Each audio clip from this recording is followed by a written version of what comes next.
අද මම අරගෙන එන්නේ ලුණු බෝතලේ ගුරුකම. මේ ලුණු බෝතලේ ගුරුකම ජපානය, චීනය, මැලේසියාව, ඉන්දුනීසියාව වගේ රටවල කරන ඉතාම බලගතු එකක්. ඒ රටවල මේ ක්‍රමය ඉතාම ජනප්‍රිය නිසාම ඒ සඳහා ගන්නා බෝතල්, ලුණු ආදිය විකිණීමට තියෙනවා වෙළඳපොලේ. මේ සඳහා ඔබට අවශ්‍ය කරන්නේ සුදු පාට වීදුරු බෝතලයක්.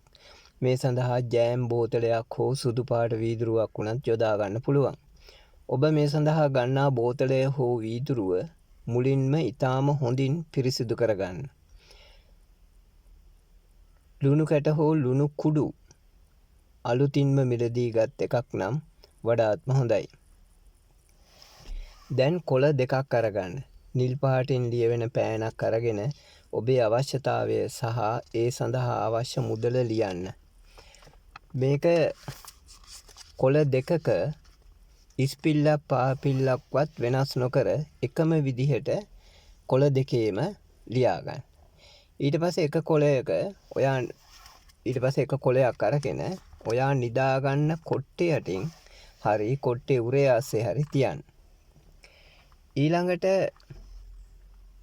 ඔබගෙන ලුණු දකුණු අතින් බෝතලයට පුරවන ගමන් ලියන ලද අනෙක් කොළයේ ඇති දේ කියවන්න. කියවමින් බෝතලයට ලුණු පුරවන්න.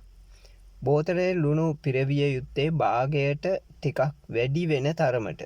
දැන් ඔබේ අතේ තියෙන කොළය ත්‍රිකෝණාකාර හැඩයක් ලැබෙන විදියට නමන්න. ඒ කොළේ ලුණු බෝතලයට දමන්න.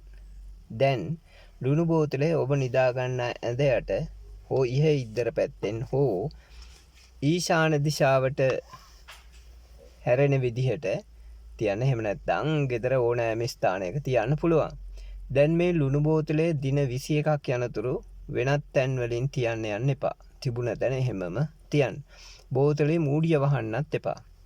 ඊළඟට හැමදාම නිදා ගන්න කලින් අර කොට්ටයට තිබුව ඔබේ අවශ්‍යතාවය ලියූ කොළය හැමදාම රැයට නිදා ගන්න කලින් එක වතාවක් කියවන්න.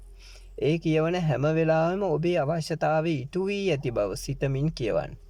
මෙය 3 වාරයක් කියවීම ප්‍රමාණවත් වෙනවා.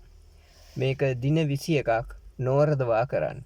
ඔබත් පුදුම කරමින් ඔබේ බලාපොරොත්තු ඉටු වෙන්න පටන් ගන්නවා.